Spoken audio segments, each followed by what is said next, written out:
ડભોઈના Dharampuri minor કેનાલમાં ગંભીર બેદરકારી, અધિકારીઓની નિષ્ક્રિયતાથી છેવાડાના ખેડૂતો મુશ્કેલીમાં। ડભોઈ તાલુકાના ધરમપુરી વિસ્તારમાંથી પસાર થતી નર્મદા માઇનોર કેનાલમાં મોટા પ્રમાણમાં ઝાડી ઝાખરા ઉગી નીકળ્યા છે, જેના કારણે નહેરની પાણી વહન કરવાની ક્ષમતા લગભગ સમાપ્ત થઈ ગઈ છે।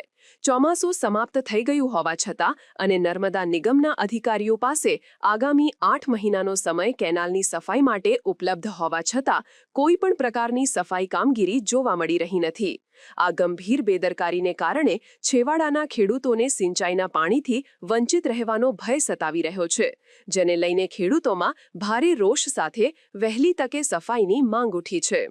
કેનાલમાં ઉગી નીકળેલા ગાઢ ઝાડી ઝાખરાને કારણે આગળથી આવતું પાણી આગળ વધી શકતું નથી।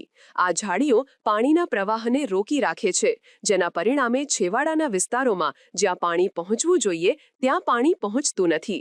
ખેડૂતોએ રજૂઆત કરી, હાલ અમને તુરંત પાણીની જરૂર નથી, પરંતુ જો નહેરની સફાઈ અત્યારે નહીં થાય તો શિયાળુ પાક અને ખાસ કરીને ઉનાળુ પાક લેવામાં ભારે મુશ્કેલી પડશે। જ્યારે પાણીની જરૂરિયાત ઊભી થશે ત્યારે આ ઝાડીઓ પાણીને આગળ વધવા દેશે નહીં અને અમારો પાક નિષ્ફળ જશે।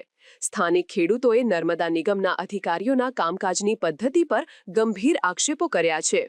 તેમના મતે સામાન્ય રીતે કેનાલની નિયમિત સફાઈ થતી નથી। જો કોઈ મંત્રી કે અગ્રણી નેતાનો પ્રવાસ કાર્યક્રમ હોય તો માત્ર તેમના પ્રવાસ માર્ગના આગળ અને પાછળના નજીવા ભાગની જ સફાઈ કરવામાં આવે છે, પરંતુ સમગ્ર કેનાલને સાફ કરવામાં આવતી નથી। આ ભેદભાવભરી નીતિનો ભોગ છેવાડાનો ખેડૂત બની રહ્યો છે।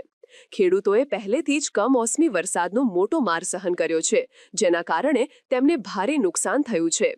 હવે તેમને આશા છે કે શિયાળુ અને ઉનાળુ પાક સારી રીતે લઈ શકાય, પરંતુ નર્મદા નિગમની નિષ્ક્રિયતા તેમના આ પ્રયાસો પર પાણી ફેરવી શકે તેમ છે।